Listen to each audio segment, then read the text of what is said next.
Is your demanding work lifestyle in need of fire-resistant clothing that can keep up? Well, L4FR clothing should be your go-to for quality, affordability, safety, and style. L4FR was founded by a third-generation oil field worker who is also a veteran. Thus, this company has a deep appreciation for reliability and longevity, all while we provide first-rate customer service. Our durable apparel will serve you well for many years to come, whether you're working on a pipeline, a lineman climbing utility poles, or in any other environment requiring fire-resistant apparel. L4FR has you covered. Our apparel is tough enough to resist hazardous conditions while still providing high comfort and style. L4FR provides clothing options to ensure your safety and comfort, whether you're on the job or not. To view our complete inventory of flame-resistant garments, please visit our online store at l4frclothing.com or give us a call at 817-757-4935. Si habla español. Struggling with mobility, chronic pain, work, or sports injury?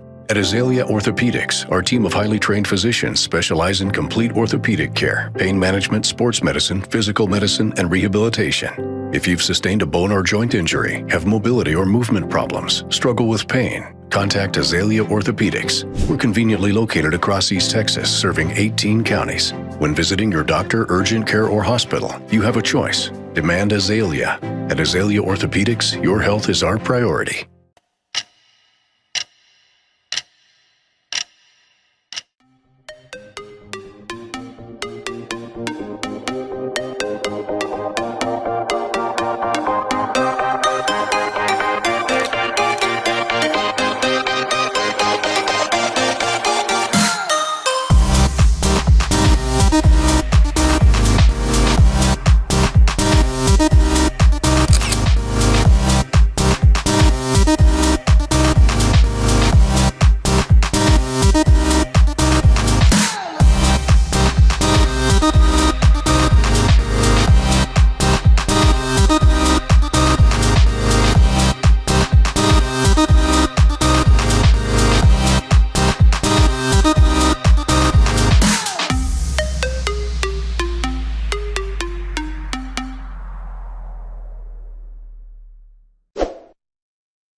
Good evening, everyone, and welcome to the weekly wrap-up show, Week 14.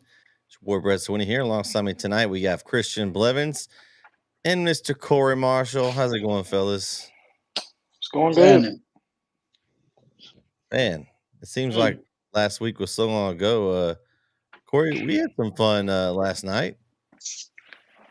Yeah, we did. Had a nice little got basketball season tipped off in NETSN. Nice little hoops on a Tuesday action. All that stuff. Called it Maction last night, but it was hoops action, Yeah, it was a really good game. We had two teams that were ranked in the top 11 in the state go at it, so it was a really good game. Christian, how's it been going with you? Hadn't seen you in a while. Staying busy, I assume. Yeah, family. Thanksgiving was pretty loaded. Had family here at my house Wednesday, and been busy. working. So, but this week is a busy week because obviously you got a lot of football games in the area: Carthage and Gilmer, Kilgore, and Chapel Hill, and then Saturday. That's kind of the big day because college football is hosting conference games. Um, and I actually, from my computer, get the chance to type and report stuff on my social media and everything like that about the Texas and Oklahoma State game. Which ain't nothing much to report. Texas all the way. Texas rolls, and picks up a playoff spot after a few other teams in front of them lose. That's the well, story. I mean, here's the thing. So what they're saying right now is that if both Texas and Alabama get in, they win, they'll both probably get in because Georgia, that will be the first Well, time. As an Alabama fan, you better hope so, because Yeah, I hope so. Texas is getting in over Alabama. They have the head-to-head win over Alabama, Yeah. so that would be the thing. But if Alabama were to blow out Georgia, which is probably not going to happen, it's probably going to be close. Then, and if Texas were to win, they would both get in. The question is who would be. I think they're going to need Florida State to lose there. I think Florida State is going to lose. I think they're going to lose. That's the one that you Is got. that an upset? That's an upset. Well, it could very well be an upset.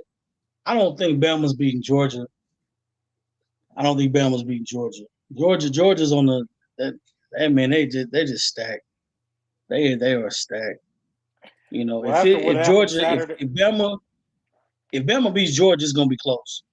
It's like a field goal. Like it's not gonna be much. I don't think it's gonna be a blowout. I think that Alabama's probably. I'm picking Alabama to win this game, but it won't be a blowout. It won't be a blowout. I'm not worried about them. I'm worried about Louisville and Florida. If Florida State gets beat, Texas is in. There's no way you're not putting Florida State. That ACC is weak anyway.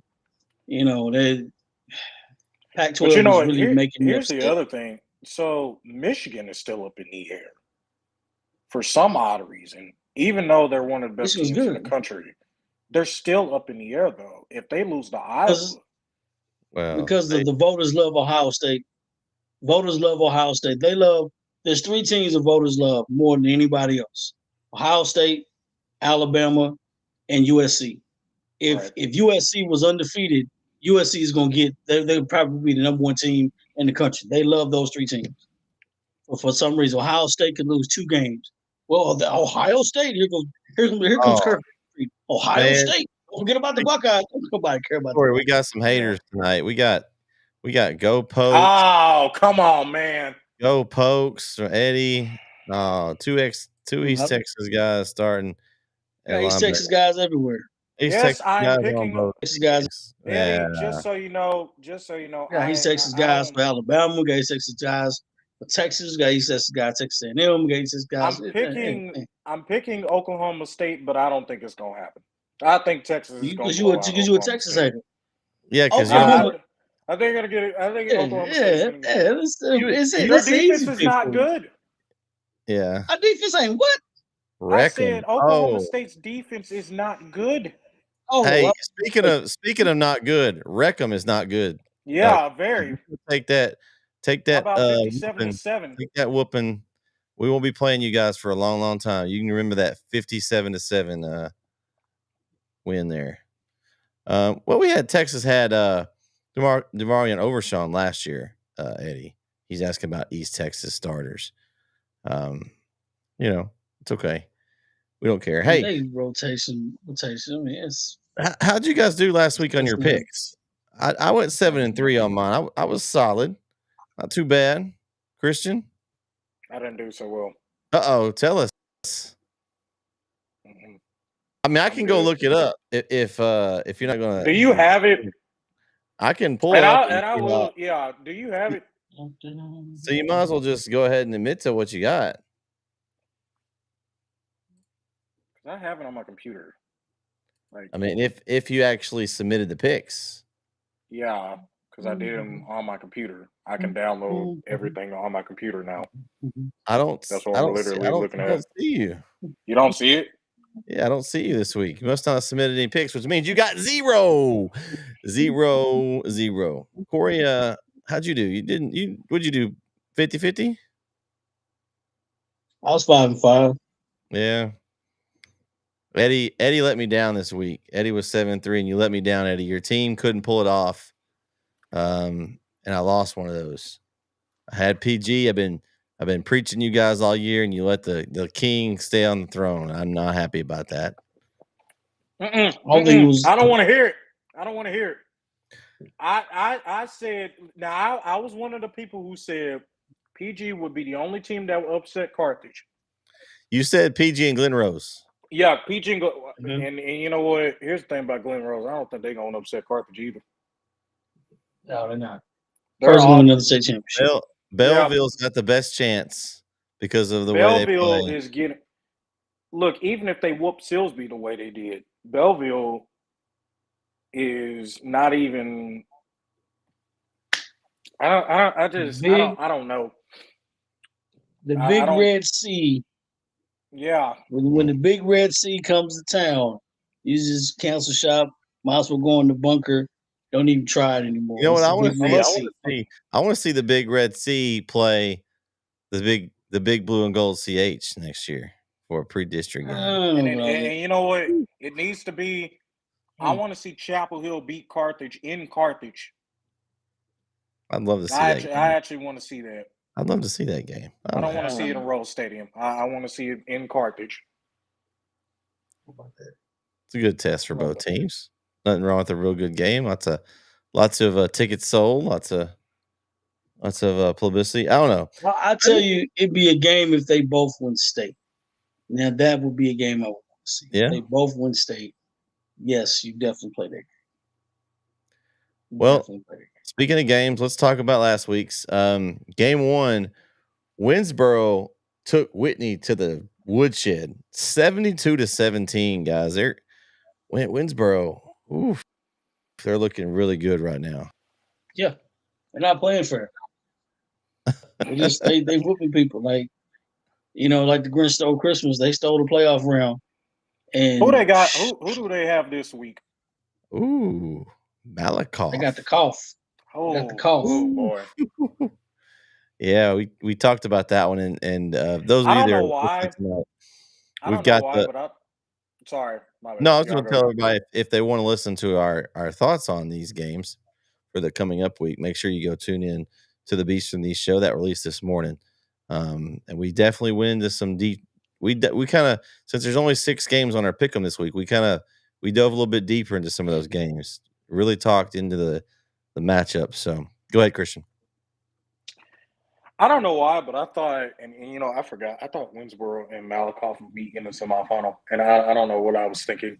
I think last year it was who went to the state last year out of Malakoff. Wait, Malakoff lost to Brock. Brock, yeah. So could that be a possible matchup again?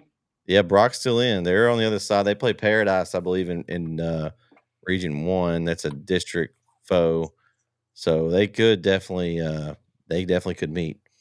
I'm not really surprised. I'm surprised a little bit at this stage of the game in the 3rd round. You're beating somebody 72-17. That's just man. This Corey, it's one of your saying the disrespect to beat somebody that bad in the 3rd round. I mean, you definitely don't wake up in the morning and say, "Yeah, we're gonna get beat by 52 points or 50-some points today." Was it 55? I mean, you definitely don't want to do that. Yeah. But I feel like at the end of the day, man, we're on this show, we talk a lot, and those are kids, dude. You know what I mean? It's like, and it's rough, right? You got to carry that. You got to carry that for a long time. Like, I'd rather, and this was the old debate. I never forget this.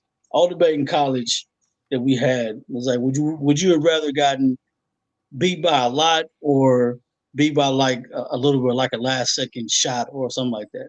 and everybody's like, just blow me out, just blow it out. You know what I'm saying? Just run the scoreboard. I don't care. Like I'm gonna get mad, but it's less heartbreaking to lose by 25 or 50 some points. Hey man, you can easily go on. Hey, we tried our best. They was better than us. Let's just go.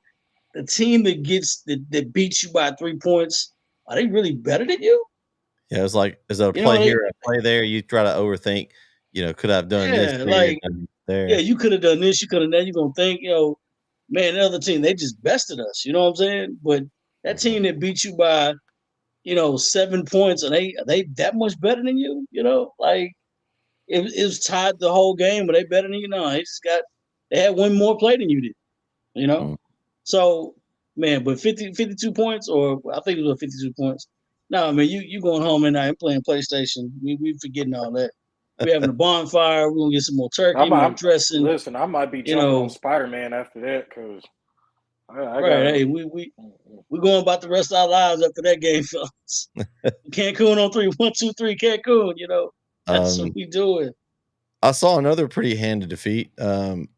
As game 2, Jeremy, Vince, and myself called this one as Garrison just did what they wanted against Cooper, 47-20.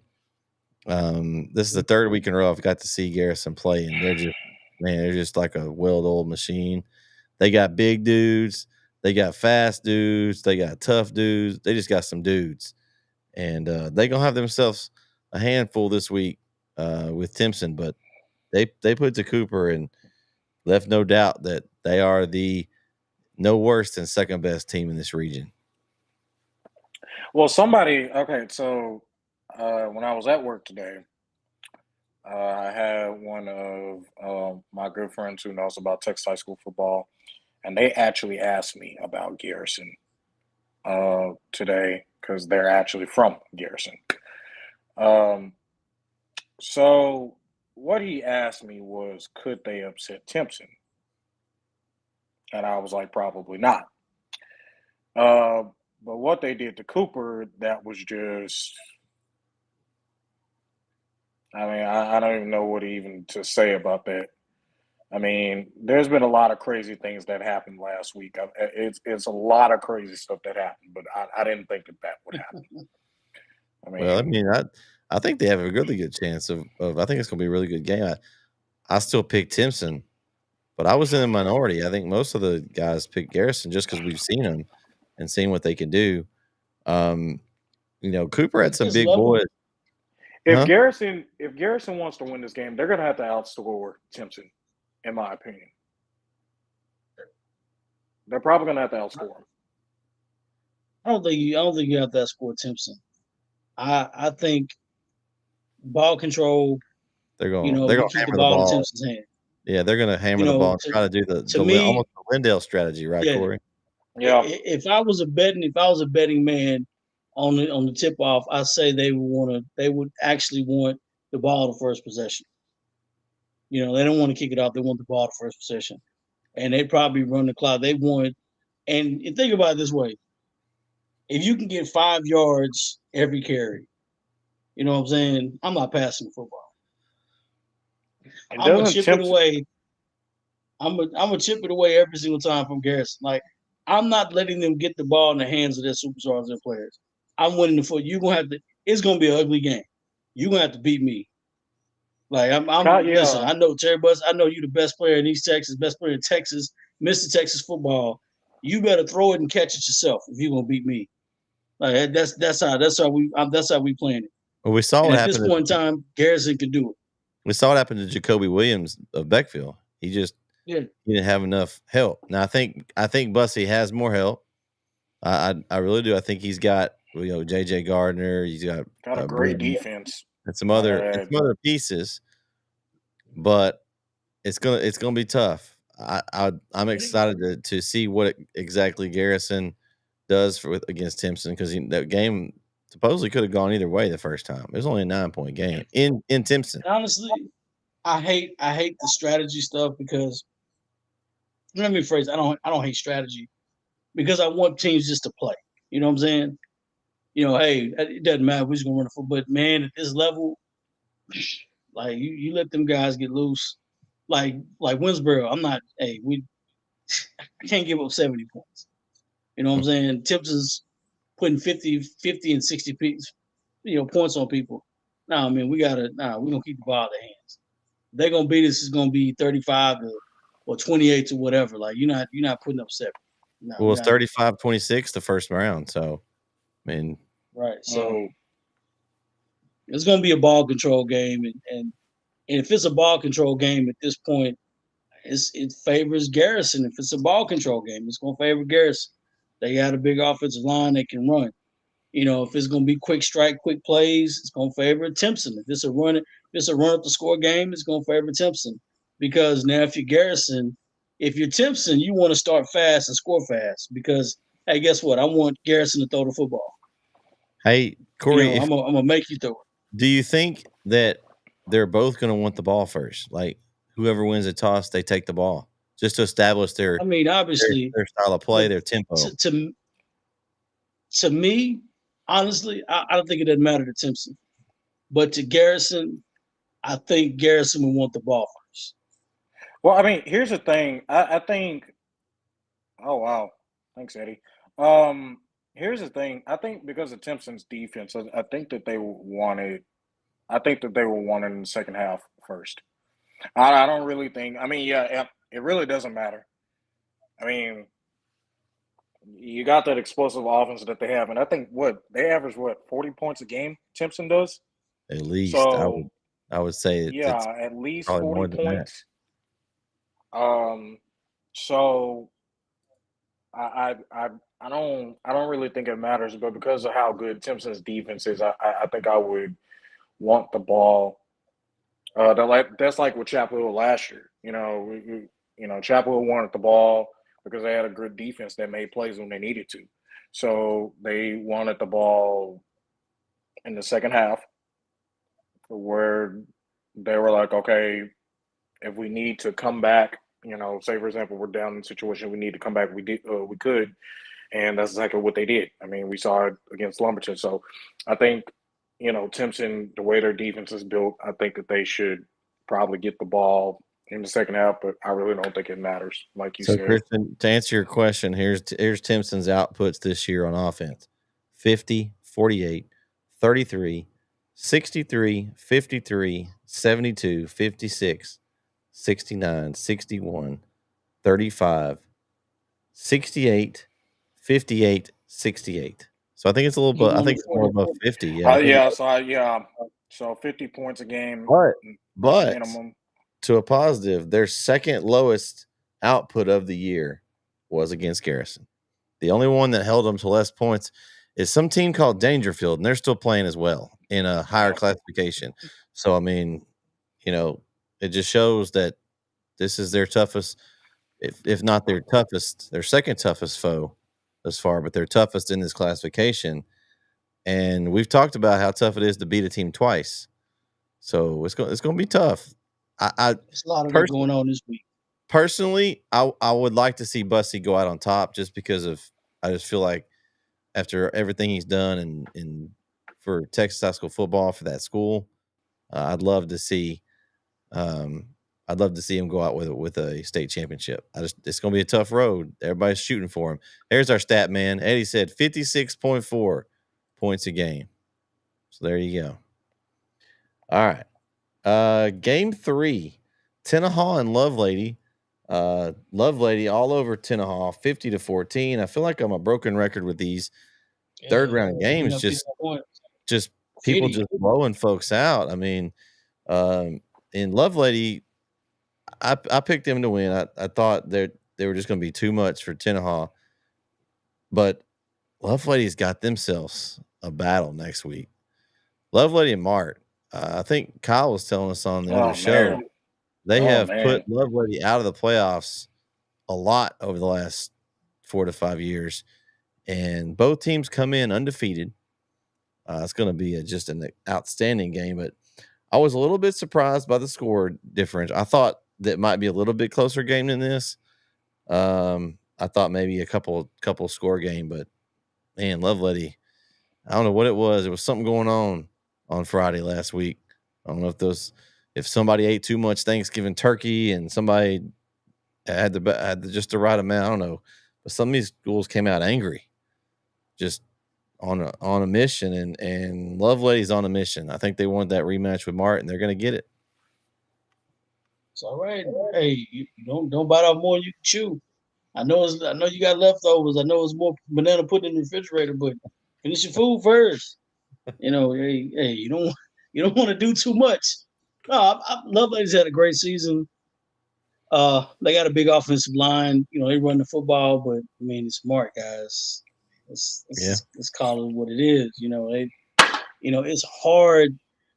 It's put like this psychologically at this point, it's psychological warfare at this point, right? Like you've got to know that this opponent has beaten you every single year, no matter what. And at this point in the playoffs, you got to be upset. Like you got to break this wall. Once they get past that point, the sky's the limit, right? But right now it's psychological. Like it's like, listen, you got to keep reminding your kids, they're not bigger than you, they're not faster than you. I don't care if they are. You pump them up. They're not bigger than you, they're not faster than you. We're not teaching you football at this point. We're not going over technique at this point. I'm not doing it. This is straight film and repetition. I feel like they need to use your hashtag there, Corey. Nah, that's for somebody else. I think they can roar like a lion or something like that. You can roar like a lion or fight like cats. I don't know. That's a different. That's for somebody else. They got to come out pissed off though, right? I mean, you lost to this team every year. Like they got to be on your. They got to like have a dartboard in their locker room throwing darts at Mart, man. Like these guys are just. You know what? Right. You know what I do? I would put every single year we've played Mart and we've lost. I would put that in the lockers all week long. I had it listed. Scores. Put the score, the year and the score every single year. And I wouldn't put a question mark at the end. And that would be my speech every like that. No, like not this year. Like it's psychological. At this point it's psychological. We can't be. No, it's not that. You got to get past that point. You're not afraid of them. Can't coach fear. I remember who said it, but I love it. I can't coach fear. You can't coach fear, right? You're afraid of somebody. It's no matter what I do, you're not going to perform at your best if you're afraid. So psychologically, get past that point. We've got to do it. Execute. Do it. I can't. I'm not coaching technique at this point. It's game plan and film at this point. So, hey, that's what they do. But I don't know. I don't. Everyone's going to pick Mark, but Lovelady has an opportunity to win this game, and they've got to believe that they can win the game. I'm always a component of one of those. Did you pick Mark, Corey? I did pick Mark, but like I said, I'm not just going to say, "Oh my gosh." Listen, man, if they're going to win the game, they're going to win the game. But I love the competing part of it. You know what I'm saying? That's the beauty about coaching young kids, because now you got to motivate them to compete. You want them to compete at the highest level. You want them to compete. Like there's no giving up at all at this particular level. Like you either want it or you don't. Put one big old whiteboard on the beginning of the season. Yeah. At the beginning, you can't put it on the beginning of the season. But I don't want to circle one opponent at the beginning of the season. I'm pissed off at every opponent. I'm going week by week. My message is zero. Is you're not whatever your record is. You are 0-0 each week. Short memory. You know what I'm saying? And when the game starts, it's 0-0. Everything you want to win every single. You want to go 1-0 every week. You're not 12-0. You're 1-0. You're not 13-0. You're 1-0. Or 0-0 this week. Short memory. Saturday. And like, here's the thing, like, that's like what some teams struggle with. Like, I remember, earlier this year, I think it was China Spring in Florida Division One. You remember last year, they beat everybody, like everybody. They even beat the top TAPS team in the state. They beat at one point the top team in 5A last year. All of a sudden, and then they beat the rival Stephenville. All of a sudden, they lose to Melissa, they lose to Parish Episcopal, and then they lose to Stephenville. All right, and then they just get humbled. And even though I got on this show and said, "Hey, they're done. They're not. They're not really good anymore." They fought back, but then they got complacent again because guess who they lost to? Like they lost to Anna. So that's what I'm saying. That complacency that you don't need. You need to be 1-0 every single week. Like that's pretty much you hit the nail on the head. You need to be 1-0 every single week, not 12-0, not 13-0, not 14. You need to be 1-0 every single week. You got to All right. preach it every single week. Yep. So game 4, pretty interesting one, guys. Pleasant Grove blows a 28-14 lead to Carthage. They run off 17 You got to start off straight. just like that. Hey, Hey, that's what happened. I was watching. I was like, PG's got it. I've got this one. I get to talk some smack to Kyle. No, you don't. To Kyle and Vince that were so for Carthage. And next thing I know, it's 21-28, and it's 28-28. I think the point it turned, I kind of was watching the game a little bit there between our games, and the point that it turned to me, and I'm sure Eddie will let me know if he thinks the same thing. Carthage turned the ball over, fumbled it to Pleasant Grove in their own territory. Pleasant Grove had a chance to go down and put a real nice exclamation point in the game. They gave it right back to them, and then Carthage chipped away, went down and scored. To me, that was the turning point. Like Pleasant Grove had their chance. The almighty Carthage fumbled in clutch. They gave him the ball. Like, hey, Pleasant Grove, here you go. And then they gave it right back to him. And you know what? Carthage did not do that again. Because what do good teams do? They don't make mistakes very often. And so if you don't take advantage of it, then it's trouble for you. And that's what happened. Carthage went down, chip away, got down there, and got what they needed. Yeah, see, Eddie. Well, I mean, Hey, look, Eddie agreed with me. Look at that. We had our opportunities, didn't take advantage of it. I mean, it was right there for the kid, man. I feel bad. Like I know Pleasant Grove and now with the realignment, looks like that they may split Carthage and Pleasant Grove, and it's not for sure, but it's looking like they may split them into 2 different regions. But man, well, here's okay. I'm gonna ask y'all a question. Did y'all? And I'm not saying this because I'm a fan, but did y'all watch the Alabama Auburn game this week? Some of the highlights. all I saw was one play, that lucky 4th down play. That's all I needed to see. It was so lucky. So here's I don't the thing. follow So here's the thing. I watched that entire game from almost start to finish. I got home a You little wasted late, time, so Christian. when You just need to watch one play. Yeah. So yeah, it was 10-7 when I got home in the first quarter. So when I got home, all right, everybody knows that to Auburn,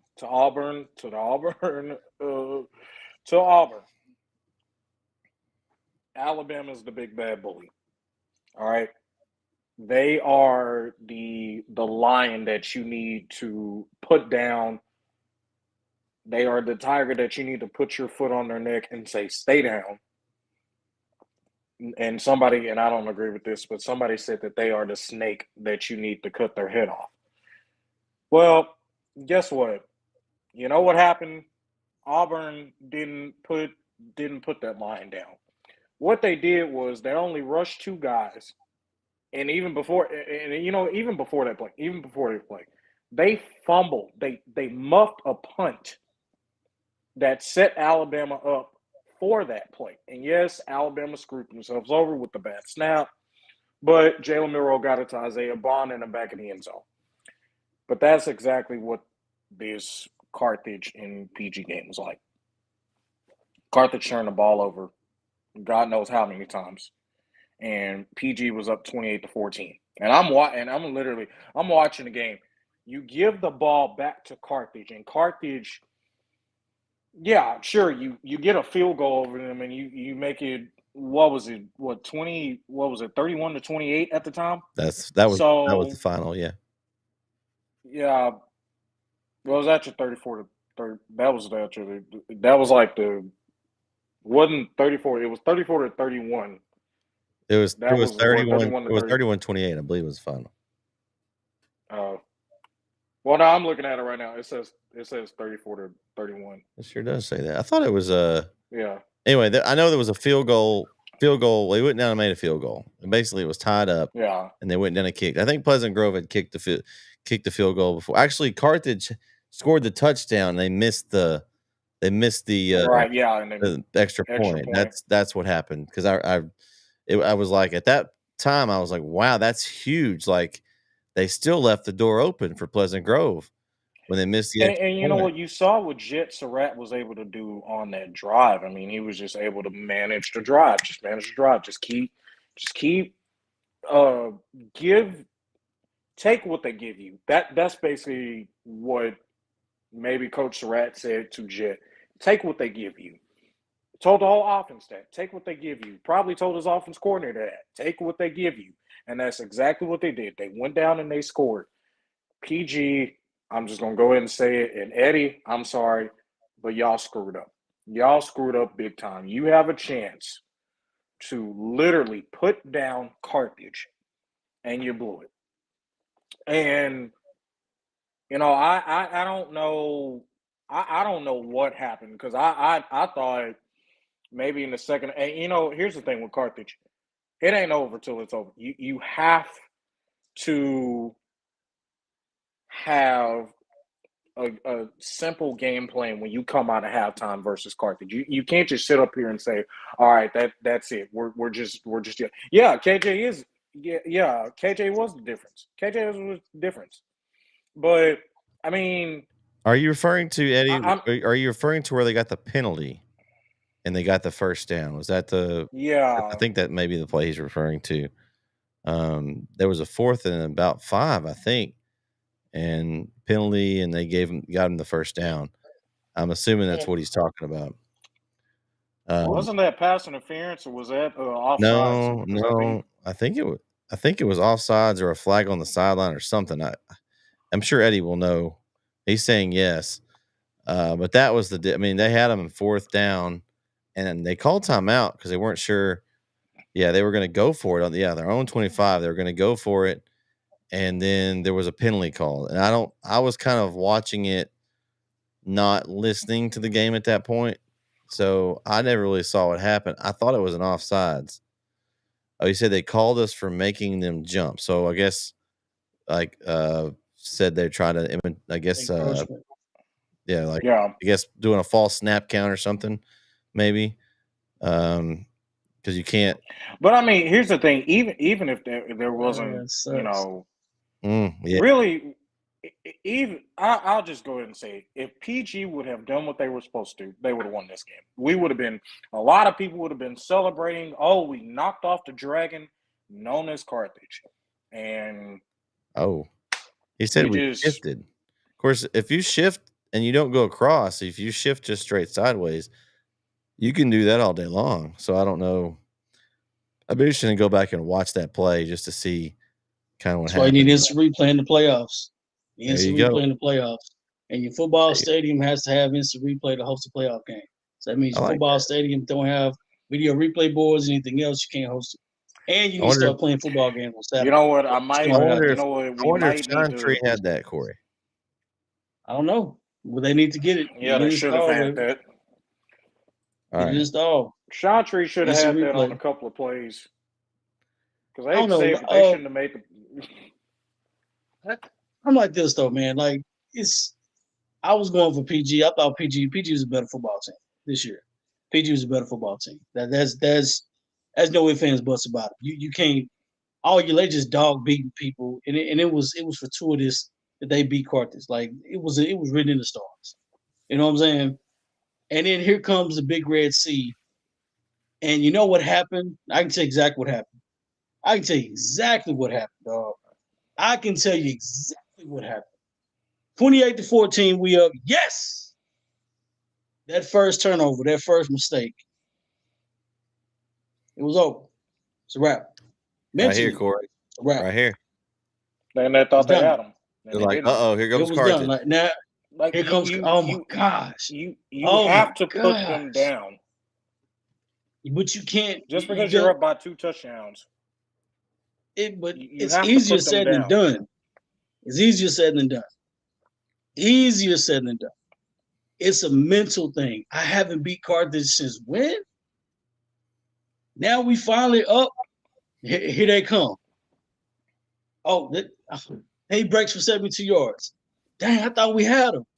He makes a one-handed catch. I thought we had him. Quarterback breaks free. Man, I thought we had him. You know, Had him on it's fourth games down. play out. Had him on fourth down. Thought we had him, Corey. And that's I'm like, and it mentally destroys you. And it's not the X's and O's, has nothing to do with X's and O's, has nothing to do with anything. It's just now you're second guessing yourself. Now you're saying to yourself, can we really do this? Do we believe we can do it? And you know what's we funny, got Corey? seven guys going D1. I don't know how many they go. Doesn't even matter. Like we got an all-state offensive line, not linebacker, but we got everything we need to defeat. We're better than they are, even on paper. Let's go. Let's hand it to them. We up 28-14. Let's go. Let's blow them out. They just keep chopping wood. Chop, chop, chop, And chop. you know what? Here's the thing. I'm going to say this. I think around the entire state, I think we saw that all week long last week. I think we just saw it all week, Friday and Saturday. I think we saw it all week long. It was just like a disease going around where teams would just give up right when they had teams. Like, I mean, literally, they would give up. I think we saw that like in round 2. You know, I think I don't know that give up's right. Yeah. I don't know if give up's the right word though. I don't know if give up's the right word. I think sometimes mentally give up. Like, oh, we got you mentally break down. I got so we're done. Yeah, you could mentally that's what I'm check saying. out again. Like Lumberton and Needle. I mean, that game was tied at halftime, I think, and Lumberton just, I mean, I think they've been pretty much a second half team all year, and they just clocked out because it was Needville. Well, and you got to give some credit to coaches. Coaches making adjustments. Yeah, I just was right. I mean, you come out. You just said come out in the second half. You got a good coach. He can make the right adjustments and just change the whole game. And you know what? I'm gonna give you an example in basketball. Go ahead. I'm gonna give you an example in basketball. So the game is close. I don't remember what game it was. Shout out to Coach Jay for this. I don't know if he remembers or not. He drew up a play, right? Timeout, drew up a play, and immediately he goes, all right, with balls will go here, balls will go here. When you take it after he makes the shot, we're immediately back in a press. Now, mind you, we're down in the game, but you drew the play up for the guy, and he points to him on the board, looks at him in the eye, and he says, after you make the shot. Now, immediately that gives the kid confidence. He always said that, Corey. That was a after lot of that. Yeah, that's something Coach J always did. Like he never said, Right. okay, and he's on the free throw line. Free throw line too. He called timeout. He said, all right, after Swinney makes the 2 free throws, we're going to jump into a press. Like he basically was saying, you got this. I'm not worried about you. Like like the confidence. Calm down, make the shot. A lot of that has to do with the coach. A lot of it has to do with confidence. Like I'm going to tell you things that's going to make you believe. You know what I'm saying? A lot of times coaches have an intuition, especially if you know your team. You know your team is losing the game, not on the scoreboard, but internally. They're losing the game at this point. And when I'm on air and I tell Brett we do games all the time, a lot of times coaches in football, it kind of sucks. They only got 3 timeouts. Basketball, they got 5 or 6. You know what I'm saying? Use your timeouts wisely. Basketball's quick turnaround. Some coaches don't take a timeout when you're getting blown out by. You see a quick little run, team scores this. Hey, you got to know the barometer of your team. Call the timeout when you see it happening. I don't want to see eyes go down. Hit. Hey, call quick timeout. Quick. Hey, quick timeout. Get it going. Change the lineup. Do whatever you got to do. Say when you got some football. Oh man, the first time, hey, I want to call quick timeout. Hey, let's change this up. Football is a little different. Here's the You thing. can I've get seen. fumble. You get a fumble, guys rolling the ball over. Hey, let's call timeout. Let's rally the truth. I don't want to wait entirely too long. I don't want to wait to halftime. I don't want to wait to halftime. Here's the Second thing. quarter, what's up? Have you got? And this is the other thing. Like I've seen, and I've been on the sideline where games come down to the wire, and like I'm not gonna say which game this is, but I'm gonna say, for example, last year when I was, 2 years ago when I was with Chapel, we had one game. I'm not gonna say what game it was, but we had one game where we had this team had them beat. Like we were up actually two scores technically. They score, and we run stretch on 39, so we got a punt. They get the ball back. They get downfield on us. The defense just lets them down there. No adjustments were made. We're thinking, oh, we already got this game in the bag. Then you get down to the end zone, jump ball or run in or whatever, touchdown. All of a sudden, you defeated, you're upset, and then you start blaming one player. Like that, like have y'all seen that before? Because I've seen that a whole bunch of times. I've seen that Hey, happen. maybe not that scenario, but yeah, I mean it happens. It's definitely gonna happen. Pretty sure I remember You that know, game, by the way. Yeah, I think we all remember that one. I don't remember that game. I've seen too many football games, basketball games, then, so don't blame me for that. I don't remember, but I will say this: I'm not blaming just. It's hard to blame one person. I know we got to move forward. It's hard to blame one person for a game, and I don't want to blame them because there's multiple things that happen in the game, but it's for a coach like the game plan is a game plan. Nothing's changed. It's all about the effort. Well, I mean, You know what we're running. You know what I'm yeah, saying? but Like here, if we're running zone, like if we're playing zone and zone defense, like all of a sudden you're not moving in the zone, you're just standing still. Like that's a problem. You still got to contest. You still got to move in the zone. Like that's the part of the thing. Like I'm not changing the game plan. You got to change the effort. The zone's gonna work. It's gonna work if you keep running it. You just got to change the effort. I get somebody in there's got to change the effort for it. A lot of the time, but like I said, but you have to but that's the motivational aspect of the game. You got to get them engaged in the game. That's hard, especially when you got kids watching the scoreboard, watching the clock. That is a hard thing to coach 16, 15, 16, 17-year-old kids not to do that, because now you got social media, you got people talking to them and inboxing them all day. Way back when we had social media, man. You didn't even yeah, have anybody. You had to go to the barbershop and get people to talk to you about the game. Or your yeah, uncles come by the house. Are you ready for the game? Stuff like that. Now it's like all week long up to the game. You got people inbox you. Well, y'all gonna win by 22. Then you got people pumping you up and thinking about the game. No, man, no, just play every single game, yeah. quarter by quarter, minute by minute, and that's how you gotta do. Yeah. Compartmentalize it, and that's all you gotta do. But it's tough though. It's really tough.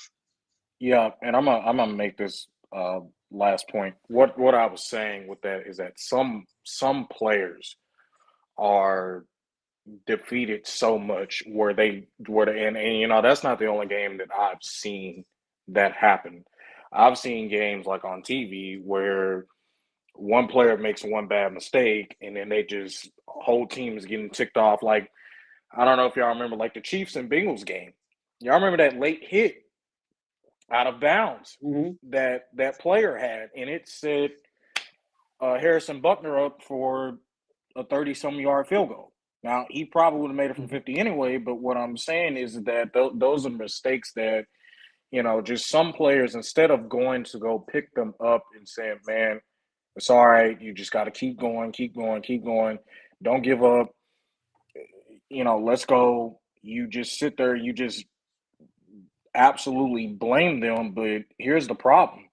You're not thinking about what you just did on that other play or what you just did in this whole drive to put them in one position. You're not thinking about what you could have done very differently. Like you didn't stop this person on 4th and inches. They ran a read option and they got the first down. Like a coach, or say for example, a coach who is maybe he is a good coach, but he doesn't make adjustments to where that doesn't happen. So when all that is going on, and then it leads up to you feeling down about yourself and you're getting so angry, whoever just gave up a play, you're blaming it on them. I really don't know what to say to that, because that's not the players, that's not that one player's fault that happened. I know what to say. That's what, yeah. Let's go to game 5, guys. We're way off topic here. Game 5, Kilgore, Needville. Kilgore, they struggled a little early in this game, but they were able to come out and get the win. We talked about a little bit in the group chat, the quarterback Williams being injured this game for Kilgore. They had to bring in their sophomore quarterback, the backup. Will or will it not play this week? We don't know. It's questionable. Kilgore's not dumb. They're not going to announce it. Even if he's not going to play, he'll dress out and they'll think he's going to play up until kickoff. So we'll see how that unfolds. But I thought Kilgore might win by more, honestly. 35-14. I don't think Needville was that good. They had a couple of good players, but I think Bay City was a lot better than Needville. So I think that was their test. Kilgore hasn't looked, great in the playoffs, but they've got what they needed to do to move on. That's a win. Well, here's the thing. I will say this about Kilgore. Listen, I mean, it was 14-14. And by the way, I think they were favored by 21 anyway. So I don't know if that's like actually true or not, but I think they were favored by 21 is what I was hearing. But I mean, this game, I was watching on my phone while I was watching PG and Carthage, and this game was, um, I knew it was probably going to get ugly for Needville at some point because they really didn't have enough on offense. Like I told y'all a couple of weeks ago, even before the playoffs, I said Kilgore has the number one defense for Division One right now, and I know that kind of gets under some people's skins a little bit, especially if you're a defense coordinator or something like that. But I'm serious. They are who they are. They've even called themselves the number one defensive 4A, and that's just what they are. But it really didn't. And you know what's funny? When Derek Williams went out, it was 21-14. I think that's when he went out. But even still, they won with. You saw Clint Fuller putting in second strings and third strings, and they were still winning. So, to beat a team like that, and yeah, Neville's not very good. I mean, let's just go ahead. Yeah, let's be honest. Neville's not very good.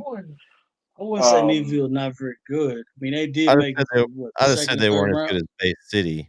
I think Bay City was a better Yeah, I team than would. Needville. Well, I mean, I yeah, don't want to disrespect Needville because he did make it to 3 rounds. That's not. and I you know what? mean, My apologies on that because I mean, heck, they did beat Lumberton. So I think let's be honest. I think their district was good, and I think it helped them. And I think they got a kind of a favorable bracket. Bay City just had to play Kilgore first. That's what it came Yeah, down to. I and think yeah, I'm but surprised about that. like And you like I said, just want to say what Brad's going to say. I don't think Kilgore has played. I don't think Kilgore has played their best football in the playoffs. That's kind of concerning, regardless of injuries or not. Um, the injuries happen. Like somebody said a long time ago, everybody's banged up. You know what I'm saying? You just got to fight through it. Unfortunately, I hope the kid plays. I don't want to see anybody injured or hurt. For his sake, I hope he's all right. But I wasn't. I don't know, man. That Bay City game was alarming because if I'm Kilgore, And after that Chapel Hill game, I would have assumed that you peaked and you're playing your best football. You know what I'm saying? And that means you got probably the best defense we've seen all year, asterisk, and you're beating everybody. Oh, you're gonna steamroll Bay City. I'm not letting them beat me. I'm not letting them get any points on me. No, they will lose. Corey, it's almost like they've been in cruise control, kind of. Pretty Yes, I much. feel like this is not like just been coasting. Like, oh, we're better than these teams. Let's coast a little bit. Yeah, I don't know. I don't know. That's not the way in the playoffs that you want to do. You want to be I don't improving know. each week, and looking Well, better and because better. here's the thing with Kilgore. I It's mean, still a you good look up. football team. I mean, here's the thing with Kilgore. You look up, and I mean, they're tied with Bay City, and it's just it kind of shocked some people because it was just like, wow, Well, they were you know, losing at one point. yeah, and you would expect them to. You would expect them to steam some people. Some people would expect them to steamroll Bay City, and they didn't. Now, yes, they got business done with Neville, but that game, it was just kind of like, wow, I don't really think that was what, a lot of people expected. But with Kilgore playing their, I think Chapel Hill was probably I'll say out of their two games, because in my opinion, Kilgore's best game is the one they lost this year, and that was to Carthage. Because they took Carthage to the brink. And then right behind it is their win over Chapel Hill, in my opinion. So, I mean, they Lobo Stadium. We'll see if they can beat them twice. Like we all say, it's hard to beat a team twice. But, I mean, we'll see. A game that shocked me and Aubrey coming off a big win over Van. We thought, wow, Aubrey's got something. They took Van to the woodshed, kind of a Van team that I would have picked in this game. So I went with Aubrey. I was like, okay, Aubrey's got something. But here goes Gilmer. They get the win 34-21, and they're going to set up seems like a yearly matchup with that big C. We got the big C and the big G matching up Big Red next Sea. week now. That's a big Yeah. Red Sea. So I don't know, man. Gilmer is just I don't know what to think about them at this point. I don't think that they have a chance in this game with Carthage unless Carthage just lays an egg. They have enough athletes on the field with Will Henderson and those guys that they can score the ball. So I think they could stay back and forth with Carthage for the first half. But I think Carthage is going to have too much. Is going to pull away. But this game right here, I was just a little surprised. Corey, you may have more insight on this. I don't know if you have kinfolk up there, and you probably were watching it. I watched the game. My boy Xavier had a good game. He was making a lot of hits and tackles. He actually had a concussion. My concussion that game. After the game, his mom was telling us that he actually got injured that game but he was playing. He was trying to play through it, which I wouldn't advise anybody to do that. I thought I was actually going for Aubrey because I want them to succeed. Obviously, a kid plays for the other team. Shout out to Gilmer though, man, and the G Wagon. Shout out to the G Wagon for keep going. You know what I'm saying? I thought they were a young football team. I said it early on this year. You catch them now, because next year you don't want no part of Gilmer because they're gonna be a lot better. They're a young football team, and right now, they're paving the way. They do what they do. I think this is 17 years in a row they've made it to the third round. And plus 17 years in a row. The expectation of winning is always high. Now, what did we say? Gilmer's not having a good football season. What's their record? They're 10-3. 10-3, Corey. Yeah. 10 wins. Oh, they're not doing very good this year. They're just 10-3. That's all. We just 10-3. And their losses, to to all against state ranked teams. Kilgore, Yeah. I think they're still playing. Chapel Hill, I think they're Chapel still Hill. playing. And And PG. Pleasant Grove just got eliminated by the team they're playing this week. So, I mean, they're all pretty good losses if you're going to say good losses. I mean, those are great losses. Those are great losses. So what can you say? It's like getting beat by Alabama, Texas, and Georgia. And you good. Oh, you'll be all right. Hey, of course you're gonna. But shout out to Gilmer for hanging in there and fighting through. Like I said, I wasn't gonna discount them at all. I figured they was gonna get it together. I didn't think they would be that bad of a team. They were young, and we're gonna see exactly what they got. Both coaches, here's the funny part. Here's the funny part for Pleasant Grove. Here's the funny part for PG Pleasant Grove and Gilmer. Gilmer comes out here and shocks the world and just destroys Carthage. Everybody in Pleasant Grove is gonna be pissed. You know what I'm saying? And that's the type of funny stuff that happens. That's the type of funny stuff that happens at this point. So wow, the disrespect, Corey. Did you see this? I'm not paying that any mind. Jerome, I'm not paying that any mind. 35-0. That's not going to happen, man. It's going to be a good game either way.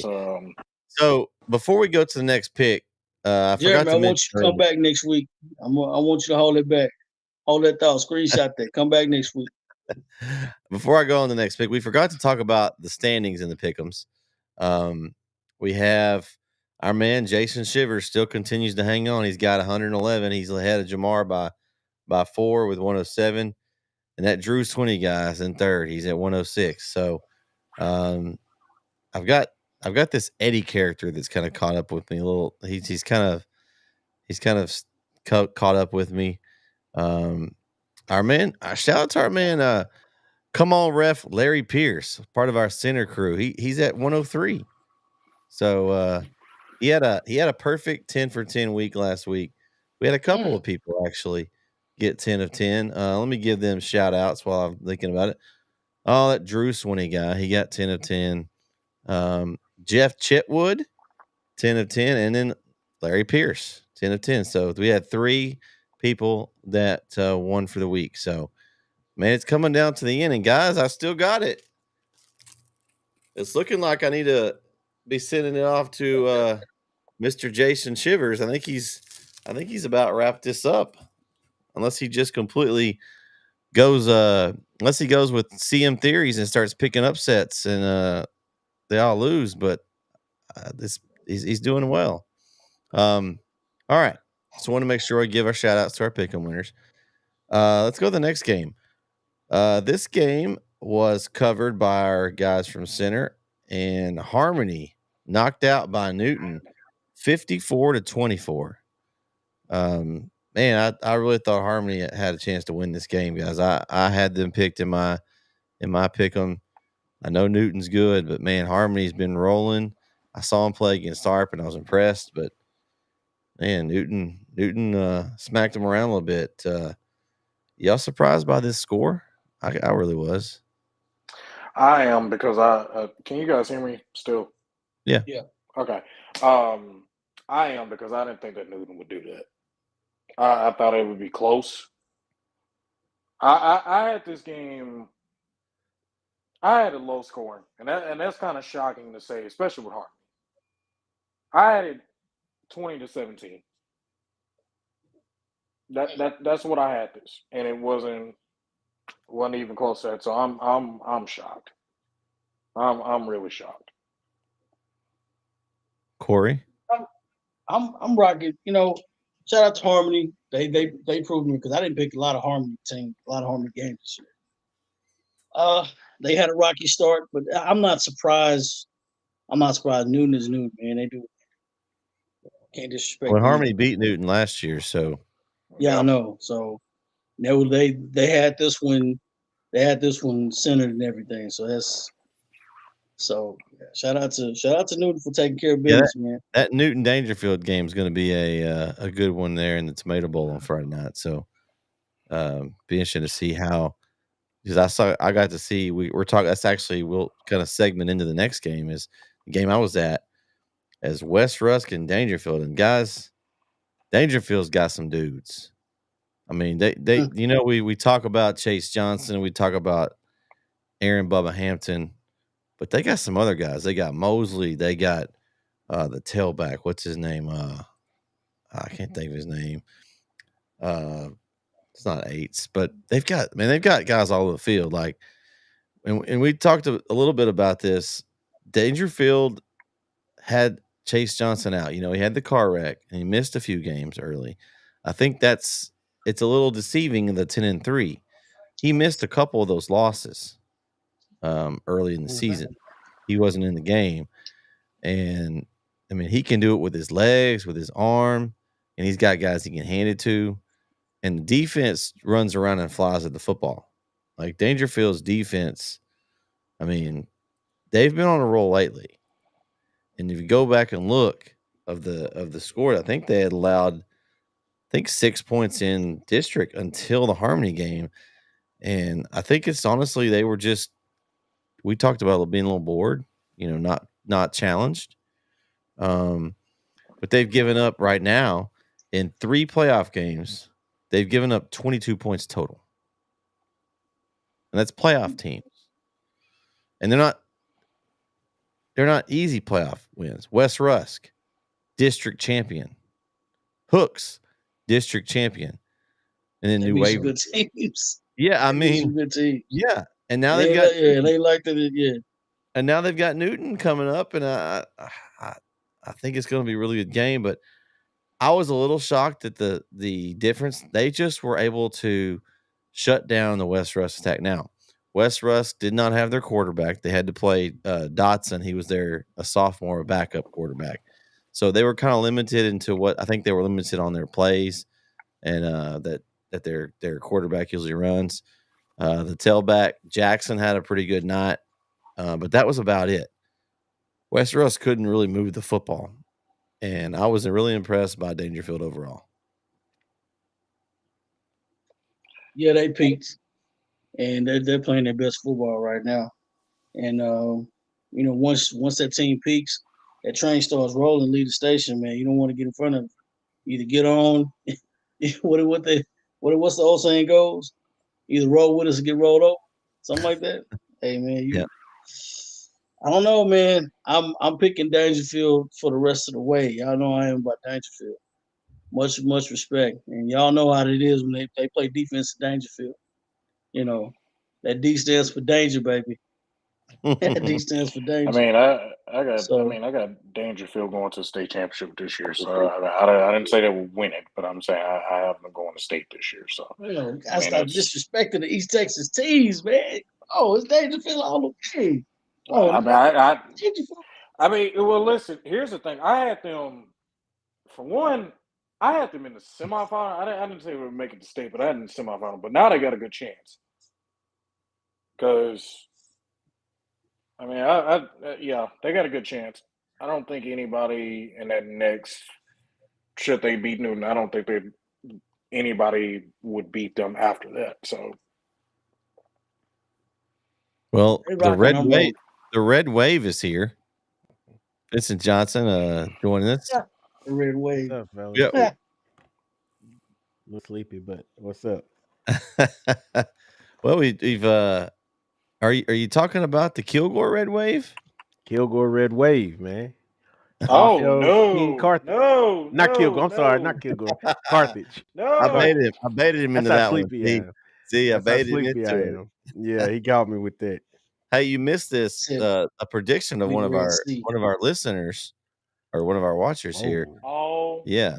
I don't know. He might be right. You never know. He said, "I'll be back next week. I told y'all after week 2, Kilgore best secondary in Texas." Wow. Listen, I'm not talking bad about Kilgore. I know they good. I gave them their props. They got better. Like I said, I don't know how we gonna do it. I just know we have to do it. Put our backs to the wall and get it done. It could be done. There's a way to beat everybody. So it ain't like we didn't best them before, especially when they didn't nobody think we could. So yeah, we can do it again. Hey, Bert, is going to our next game? Go ahead. Go ahead. What Now, do you was say? that the next game? Because I don't want to jump ahead. I don't want Oh, game 9 is Lovejoy and Texas High. Lovejoy over Texas High 43-21. I had Lovejoy in this one. Not really surprised. Solid year, 11-2 for Texas High. But I questioned Texas High when they lost to Shine Tree. To me, that was I was like, okay, Texas High. I mean, you can't. If you're a really good team, you can't lose to a team that's not real good. Pine Tree was kind of up and down. They're okay. They're solid, but they're not Texas High level or what Texas High thought they were, I guess. And so I really think that's kind of, to me, it wasn't surprising that Lovejoy took care of. Although we know Lovejoy is a really good team. Yeah, Lovejoy is a really good team. I mean, I can't remember if I had Texas High or not. I may have been foolish enough to put down Texas High. I can't remember. But Lovejoy is a great team. Texas High. The loss to Pine Tree though, or Shine Tree, as I don't know who gave it that name. Was that That's Corey? cool. Hashtag Shine Tree. Okay, Shine That's Tree. Shine cool. Tree. I'm not gonna take nothing away from Shine Tree because Shine Tree had that moment right there where they stepped up. I feel you though. Texas High, they need to be better. Um, but Shine Tree, man, they could have caught anybody that night the way they was playing. Like it was hot and cold, hot and cold. Whoever was next up was gonna get it. You know. Oh Lord, he could be right though. He could be right. No, it's not. So Texas High is, I mean, Texas High played a good game. Lovejoy for a reason, and they ran into a brick wall. Well, shout out to Texas High. It's tough. They Yeah. play, and I really feel like that last game. Same thing with Van. I really feel like that last game. You don't want to lose your last game, like Got some bad especially if mojo, you're a right? favorite. Especially if you're a favorite, man. That's rough, and that almost Were they the ruins your favorite? momentum. You know what I mean? Were they the Oh, favorite? Texas High? I don't No. think. Well, I don't know. I don't know if Oh, Texas High, but it oh, kind of ruins your mojo in the playoffs. What I'm saying, like against Pine Tree, especially they if were. you, That's what we're talking about. yeah, No. they're favorite against Against Pine Pine Tree. Tree. I'm sorry. Yeah. I'm sorry. Yeah, All and right. that's the last game of the season. Like you don't want to. That's rough. That is rough. But Pine Tree had to win it Well. to make the playoffs, and they did. So shout out to them. Shout Mhm. out to Well. Shine Tree. Well, guess what? I mean, congratulations, Lovejoy, because you get a date with the mighty South Oak Cliff Bears, Golden Bears, actually, this week. Mm, So good, that's good job. I mean, that's a juicy that's just matchup, though. awesome. Ooh, that's a good That's I matchup. know I'm awesome. behind, but is Eddie out here today? Is he here? Yes, he is. He's here. Has he been he here? been in and out. How He's you been doing, here. Eddie? How you doing? I just wanted to say hi. You know, he had a lot to say last week. Or to be honest with you, I had a lot to say, but he couldn't hear me. So is what was really going on apparently. I hope he hear me now though. I hope I got my mic fixed. I'm loud and clear now. So Give yeah. me that. What's Give up, me Eddie? Oh man. Game 10, guys. Iowa Colony Chapel Hill. Chapel Hill, I won't say dominate, but they kind of did. Uh, all over the Iowa Colony, 42-21. You had one of those touchdowns was a block punt, fielded for a touchdown. So holding Iowa Colony, Corey, I'm gonna let Corey. I'm gonna segue this because I know you got a lot to say about the defensive effort, but allowing 14 points to an Iowa Colony team that has a really good offensive attack, a lot of speed, a lot of size, pretty impressive, Corey.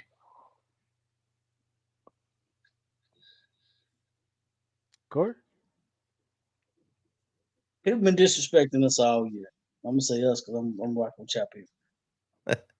People disrespect Chapel Hill's defense all year. Got Jeremy in here, 35-0. Like that's cute, Jeremy. And then I hadn't forgot it either. Eddie was like, "Oh, you can't win state championship, give up 29 points a game. That's not happening." You know how many points Chapel Hill's giving up in the playoffs? 15 points. 15. 1-5. And they only gave them 21 1-5. on Friday. 1-5. And it wasn't even that. They scored 14 points in the first half, and they didn't give up an offensive touchdown the rest of the way. They didn't give up an offensive touchdown. They got off the gas against El Campo. Gave up 18 points. Pretty much blank LCM. The disrespect will not be given in this chat. Y'all, and then I don't like putting stuff on people. But I remember that score. You said 35-0 Kilgore. And everybody in the state of Texas is disrespecting Chapel Hill, saying this, that, and the other. I'm tell you, I'm a homer. I'm gonna tell you something. It's gonna not. This game is gonna be really good because I think Kilgore gave us their best shot. I really do, and that's cute if that's your best shot. That's really cute. Now, guess what? Now you gotta play a team that's pissed off. Corey, hush. I think I may have pissed I'm off. gonna say hush, hush, because that was a whooping. No. I don't need you to get them hyped up. No. You need to be quiet now, because we still got a game to play on Friday. People talk too much. Let us talk. These boys got to play on Friday, Corey. Let us talk. Let us talk. So bad, Grown men talking right now. Let the kids play. Grown men talk. Okay, here's the thing. Because I was on the call for that game. Man, can we talk about Chapel Hill's front seven? I mean, they were awesome. They were pretty good. I mean, there was no Carson White, who was the quarterback for Iowa Colony, couldn't even throw straight. Now, obviously, he's sidearmed anyway, but he was throwing. You see Trevor Brooks, you see Kendall Allen, you see Dallas Gibson, you see Isaiah Collins. They're just bulldozing their entire offensive line, and getting back there and trying to bring Carson White down, and Carson White was just throwing everywhere, incomplete passes everywhere. The only thing that, if you're a Chapel Hill fan, probably the only thing that probably scared you in that game was Carson White was launching darts in the second quarter. But other than that, that was about it. Nothing scared me. That was about it. So it was a good, impressive win. Really, and the only thing that Iowa Colony did on defense good is that in the first half they kind of stopped Ricky Stewart a little bit. But other than that, that was about it. So now I want to win championship. You play defense. Want to win championship, you play defense. Yeah, I understand, but I'm gonna say something because I didn't get the pick this morning. I will say this, and yes, I am picking Chapel Hill because it is hard to beat a team twice. But I will say this: I'm gonna give a little bit of advice to Chapel Hill. Both teams, really, both Kilgore and Chapel Hill, real quick. If you're Chapel Hill, you have to be physical this game. This game you have to be physical because to match the intensity. Yes, because week 11, I don't think anybody on this show saw physicality matched the way that Kilgore was dishing towards them. I don't think anybody saw that. I don't think anybody, because going into that game, I said it would be close. It wouldn't be what it was, but you know what's crazy? And I read this stat, I think yesterday morning. I don't know how true this is. So this is where I'm saying I can neither confirm or deny that this is true. But since 2004, which was the year that Kilgore won the state championship game, did you guys know that there's only been 3 teams to beat them 3 straight matchups? Only 3. Sorry, only 2. Sorry, excuse me, only 2. Only 2 teams to beat them 3 straight matchups. Carthage and Chapel Hill. Those are the only 2 teams. Now, I don't know how true that is, but that's what I saw. There's only been 2 teams to do that. Here's where it gets interesting. Chapel Hill before week 11, Chapel Hill beat Kilgore 3 straight times. Playoffs in 2021 when Kilgore was ranked 3rd in the state. The next year, which was last year, Chapel Hill beat Kilgore in their place, and it really was a romp if you really want to think about it. I know it was 32-20, but the game wasn't as close as it indicated. Then, yes, Kilgore, Demarion Van Zandt, and Isaiah Ross gave it to Chapel Hill, but Chapel Hill ends up coming out. You know what Kilgore's motto was this year? Everybody in Kilgore on their team, they marked their calendar for that Chapel Hill game. And I knew it was going to be something interesting when they almost beat Carthage. I said that Chapel Hill would have to match their intensity going into that game, and they didn't do it. You have to do that. And you know what? Here's the other thing I don't want to hear. I do not want to hear about Derek Williams being out Friday. I do not care. I don't care. You play your game. You play the game even if he was there. Play it like he is playing. If he's not playing, you need to play like he is playing because he gave it to Chapel Hill. He said, here's what I'm going to do. Y'all done beat us 3 straight years. So because of that, I'm ticked off. So I'm going to give it to y'all tonight. 39-16. So you have to match their intensity. You have to. Because if not, the same thing is going to happen to y'all. Same thing that happened week 11. And I'm just going to go ahead and say it.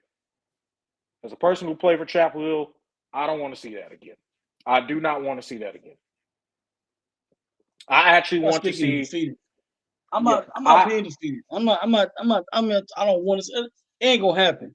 You don't play like that. It ain't gonna happen. I'm just going to say, listen, man, y'all come out here. You do what you're supposed to do. You got beat the first time. Don't let it happen again. You got smacked around. Got punched him out the first time. You took your best shot. That's cute. I got it. I'm just tired of disrespect. People acting like this football team is not very good. They don't play defense. They don't do this. They don't do that. I'm tired of that, man. Kilgore has a good defense. That's fine. Chapel has a very good defense too, by the way. I know, Jeremy. I'm hyping up. I'm trying to hype up. I got people watching. I gotta say this stuff. But I'm just saying, in general, you know what I'm saying? You got a good defense too. If Chapel, you listen. You got a good defense too. Play that way. You've been smacking people around. Play that way. Play that way. Match the intensity. Play that way. Make them earn their respect. Yeah. Hashtag WLAD. Work like a dog. And you know what? The one thing and before we move on, I'm gonna give this real quick message to Kilgore. Just like for y'all last year with Chapel Hill, it's hard to beat a team twice. You better get ready. That defense is coming for whoever's. I don't care who's back there at quarterback. They're coming for whoever. They're coming for your whole team. I know y'all's little motto this year is we're not after y'all beat Chapel Hill in week 11. We're not done with Chapel Hill yet. We hope we see y'all again because we have more punishment to dish out. But it's hard to beat a good team twice. So you better bring your A game against Chapel Hill because this time it's not going to be, oh, we're just going to walk this out of the park like we did week 11. No. This Chapel Hill defense is coming. Demetrius Brisman has gotten better. Ricky Stewart has gotten better. All these players have gotten better since they played y'all. So if my advice to y'all is y'all better get ready because it's not going to be what you think it is.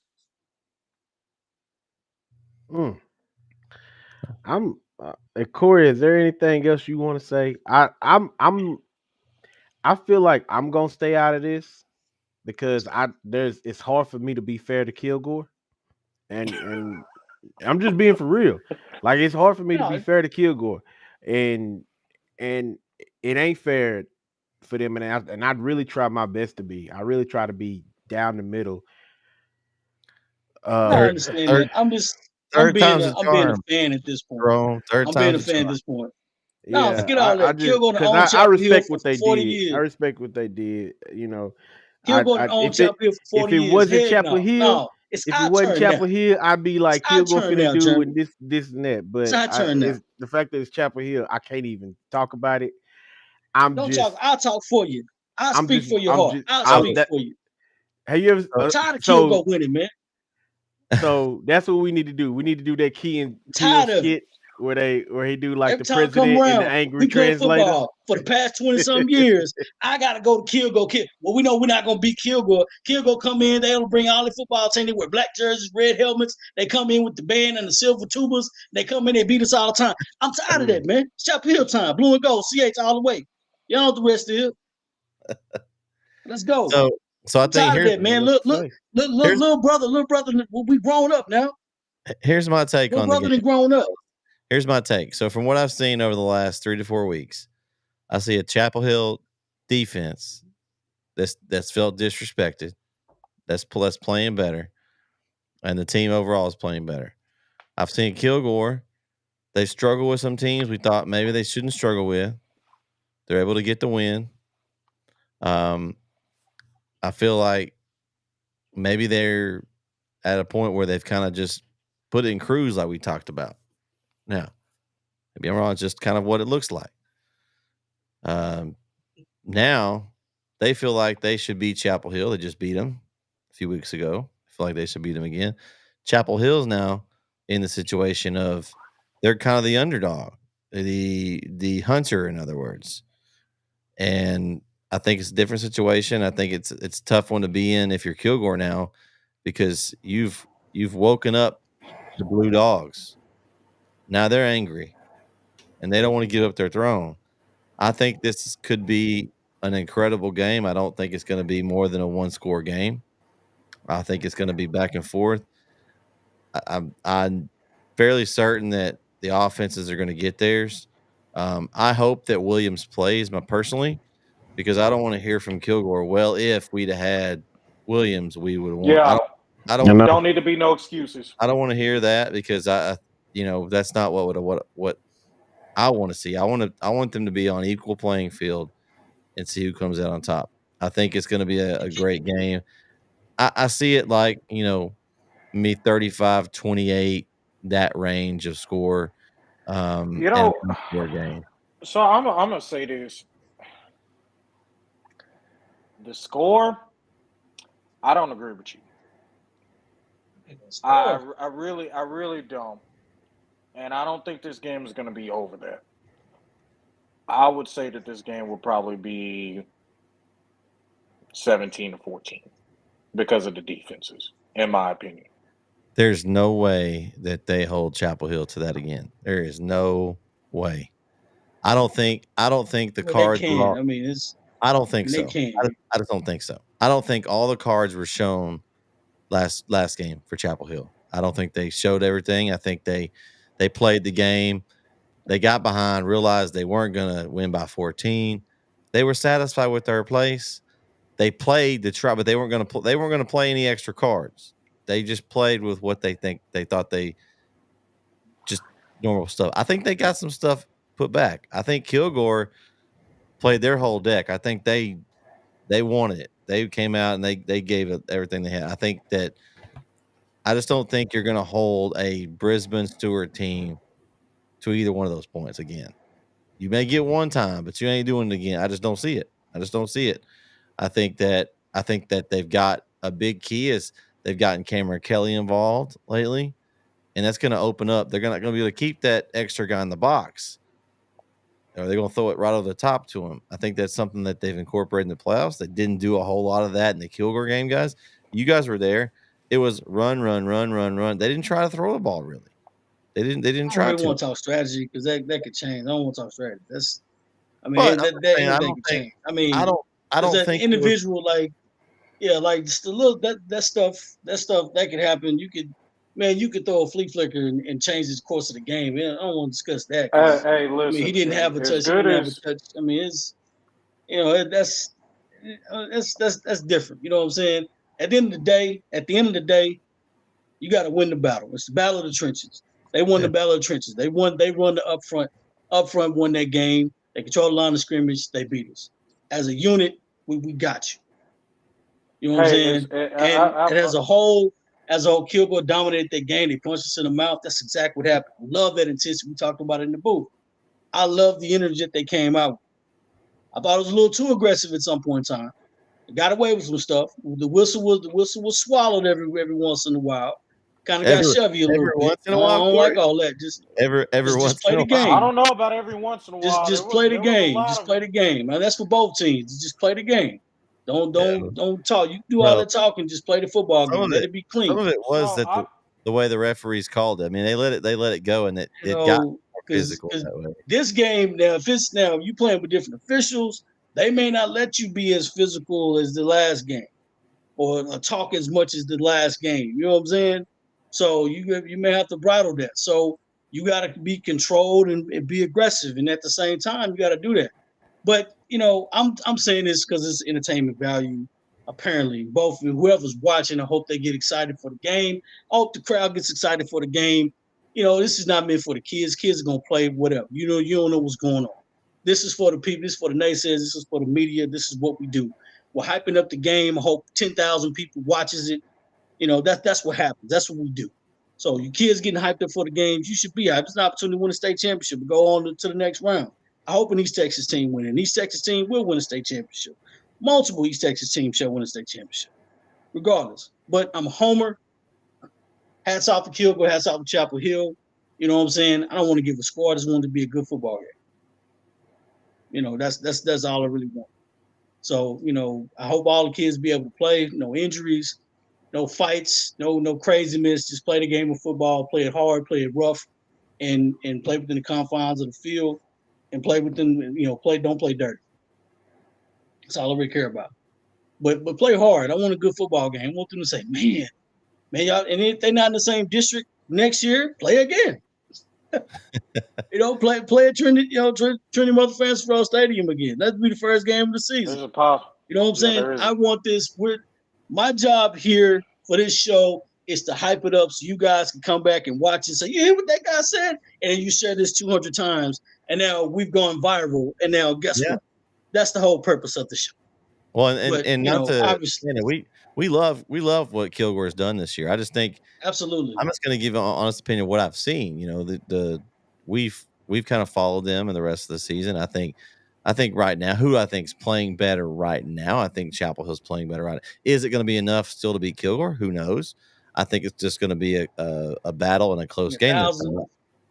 Be 1,000% with you. I think both teams on a given night, both teams are pretty well matched. Yeah. I think both teams are pretty well matched. I think Chapel's got a little more in the tank than Kilgore does. That's just personally. But Kilgore's defense is very solid. I like the way they play. Yeah. And Chapel's been stepping up to the plate as of late, being a third seed, playing against some top seeds and beating top seeds like they're the first seed. That makes a big difference. And if you watch it, they haven't been getting a lot of respect in the playoffs. A lot of people haven't been picking them. Well, I've 63% pick Iowa Colony. That's a little disrespectful for a team that was number one in the state for 5 weeks. So they got a lot to prove. So that's all I'm saying. I will say this, for one, and Brett, your comment on them having to throw the ball, I think they should, because and this is nothing against Kilgore, but their secondary hadn't been very good these past couple of weeks. I mean, Neville kind of gave it to them through the air, and then Bay City kind of gave it to them a little bit. So they're going to have to. Cameron Kelly and Javen Mayfield are probably going to be the targets of this game. I'm not trying to take out Darius Dean or Jonah Reardon, but Cameron Kelly and Javen Mayfield, if they're going to throw the ball, I think they're going to be the targets of this game. The one thing I will give to Chapel Hill as an advice, up the middle, that Kilgore likes to do all the time. They like to go and, get under center, run the ball.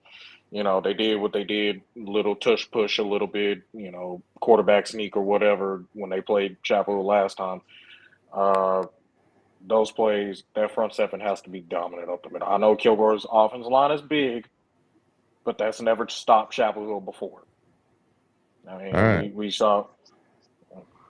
So let's talk about what we got coming up on NETSN, fellas. We've got some coverage for NFHS this week. Of course, we will have the Chapel Hill Kilgore game on NFHS and Texan Live. We'll have the Garrison Timpson game for NFHS. And we'll also have the Love Bloody Mark game on NFHS. So 3 games provided to you by Cruz from NetSN. So it's some exciting action. We're right in the middle of basketball season. And Corey, I'm going to let you talk about this one. What do we have coming up next week at Brook Hill? Oh, it's a basketball tournament. Come holler at us. We'll be all week. Got some good games coming up. Can't really tell you too much as of yet, but we're gonna get past this week. We're gonna roll in next week. Wednesday, we should be able to talk more about that because we'll know more about the other stuff and the schedule and the teams and stuff. So, we already have the Brook Hill schedule's already up. If you want to look to see what games we got for that tournament, those games are already up on YouTube. Yeah, that's right. Yeah, Martin's Mill tournament the week after, which is going to be a really good tournament. We don't have any information on schedules or teams or anything like that. We will pretty soon. But we've got a lot of good teams. We've got TK Gorman, Henderson, All Saints, Troop, Tyler Heat, Laneville, Brook Hill, Rusk. A lot of good East Texas teams over there at Brook Hill Invitational next week. We'll be there Thursday, Friday, Saturday. So, like Corey said, come by and say hi. Or can't make it out. Hey, you can watch hoops all day long for 3 days in a row. We'll have 24 games total on the YouTube channel. So that's a lot of stuff that we got coming up. It's tournament season for basketball. Like I said, we've got a lot of games. If you missed the games we had so far, we had some good ones on NETSN so far. So go back and check those out. Guys, we got a big week of football here, and there's going to be some good games. I feel like the games that we have that we're going to be broadcasting are going to be pretty good, and there's some other games just to mention. And though you want to know how we feel about the games, you can go back and check out our Beast from the East show. We picked all the East Texas matchup games for the regional finals this week. We talked about Timpson Garrison. We talked about Mark Lovely, Dangerfield Newton. We mentioned that as well. That's another game in Jacksonville at the Tomato Bowl. This would be a good one. Carthage Gilmer. Enough said there. Mm-hmm. Just those two names. And then, of course, the game that Conrad says he's going to be at, the Malakoff-Winsburg game. I'm really interested in that one. Some really juicy matchups here. The good news is, since they're all pretty much East Texas, we'll be guaranteed to have some games to talk about next week on our Beast from the East show. So check us out 9 a.m. every Wednesday, and then you can hear the wrap up at 8:30 p.m. Fellas, as we close, you got any final thoughts? Tough games this week. Some really big ones. To all opponents, I guess I would say, let's keep it close. I don't really want to see no blowouts this year. Well, there's one I would love to see, but I don't want to see no blow. I don't expect no blowouts, I guess I would say. I expect one. Yep. So I'm being real humble. I'm just gonna lay back. I'm gonna enjoy every game. I'm not gonna do no boasting, no nothing. I'm just gonna chill. Matter of fact, Corey, don't call me. Brett, don't call me. Because I don't want to talk Chapel Hill. I just want to watch and see what happens. I can't call you. I'm going to be doing a game. Oh yeah, you're gonna be at the game. So, I don't know. What do you think about going live on Friday? Think about that. We can talk about the game live on Friday. I don't know. Okay, I don't know. I don't know because I'm afraid of getting caught saying something crazy. I like to be live when the disrespect is because who I am when we're doing the live stream is different from just a fan. I keep I put the fan away. Matter of fact, I'll tag you on it. I put the fan away for this. Jerome says he wants you to go live. You on it. I'll tag you on it. They may not like what they see. It don't matter. Guess what? The numbers is up. Numbers are up. The numbers are up. Here's the numbers are up. The numbers go up. Numbers go up, man. I'm gonna give my final thoughts on it. there's only going to be one game that's going to be a blowout this week, and I hate to say this, and I wasn't going to do it, but I'm going to do it. Gilmer, you're going home. Wow. What a disrespect. I'm gonna be honest. Disrespect. Hey, listen, Televised, right? I bless am America. as far as wait, what is my saying? You're done. Gilmer is done. All right, and I think I'm Christian 3 Blevins and 3 apology or 4 tour. though. The Christian Blevins. No, Because I I hadn't know had to apologize. he got a all notebook playoff. full I'm of not doing it. apologies. Yeah. Okay. Yeah. No, I mean it's Any Gilmer it's gonna fans be watching? Oh, somebody gonna go back. I mean, Yeah, somebody gonna go back and listen, tell when it. y'all go, hey, listen, say all the crazy stuff you want to on live. I mean, it's all right.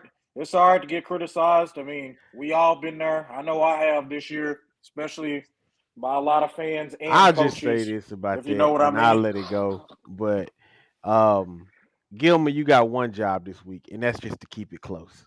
Just keep it close. That's it. I'm just saying. I ain't saying they're gonna blow you out, but don't give up on it either. I mean, don't give up on it. Nah, because like you got to put up the same kind of fight that PG did. I ain't gonna lie to you. I didn't expect I PG got to put up Gilmer that winning fight. too. Wow. Hey, are you? Wow. Kilgore don't like Carthage. Kilgore don't like Carthage anyway. Hope he made his picks. Go ahead, and you might be the only one picking Gilmer this week, Jerome. You might have to come back next week. I ain't gonna be the only one. Ain't gonna be the only one picking Gilmer. Trust me, ain't gonna be the only one picking Gilmer. This is gonna be a shocker to some people. Maybe not you guys. As far as the discussion with Kilgore and Chapel Hill, I'm gonna stay out of that one. Whoever wins, actually, we have one person that picked Gilmer so far in this week's poll. So that's it. There's only 2 people voted. Only 2 people voted. We have 49 people voted and one picked Gilmer. Hey. Yeah. No, we have more than that. We need more. We need everyone to get their picks in. Christian, don't forget this week so we can confirm that we're blowing you out in the Pick'em Challenge. Hey, disrespect. Listen, I'm telling you something. Anybody that disrespect's a two-way street. Anybody that roots for Oklahoma State, they get in the disrespect on their way. Anybody that's against Texas is gonna get disrespected. I don't care if you're a Michigan fan, LSU fan, you're going against Texas, you're gonna get disrespected. Disrespect will be televised. That's all I gotta say about that.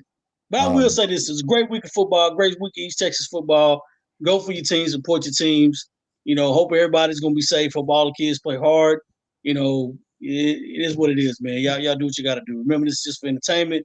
Ain't nothing personal. Y'all keep it's nothing personal. We just do it. I appreciate you guys for tuning in tonight, man. We do appreciate you guys. We love all our East Texas teams, and thanks everyone for joining. Hope you all enjoyed tonight's show. Give a shout out. We had we got a message here from our man KO. Horns down. You know what? Get out the chat. Kick him out the chat. Horns down. Kick him out the chat. Send our prayers to KO. His grandpa fell and they had to take him to the urgent care tonight. So send all your prayers over to KO's grandpa there. That's you want to hear that, and I'm glad he's able to take care of him. We miss you, KO. Take care of your grandpa. We'll see you next time. KO's gonna be disrespectful. I appreciate that. Yeah. Well, we didn't have to hear from KO. I'm sure we'll get it at some point. But that's gonna do it for tonight. Get that disrespect. For tonight's show, for Christian, for Corey, for Vince, I'm Brett. Thanks for joining us tonight on the weekly wrap-up show. We'll see you next week as we will wrap up the week games. We've got 6 good ones here in East Texas. Be a lot to talk about. So come back right here on NETSN. Good night, everybody. Have a great weekend. Peace.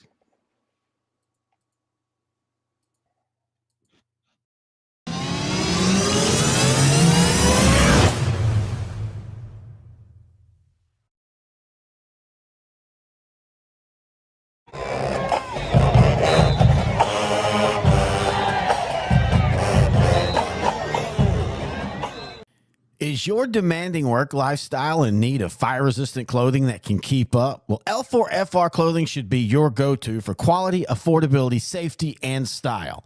L4FR was founded by a third-generation oil field worker who is also a veteran. Thus, this company has a deep appreciation for reliability and longevity, all while we provide first-rate customer service. Our durable apparel will serve you well for many years to come, whether you're working on a pipeline, a lineman climbing utility poles, or in any other environment requiring fire-resistant apparel. L4FR has you covered. Our apparel is tough enough to resist hazardous conditions while still providing high comfort and style. L4FR provides clothing options to ensure your safety and comfort, whether you're on the job or not.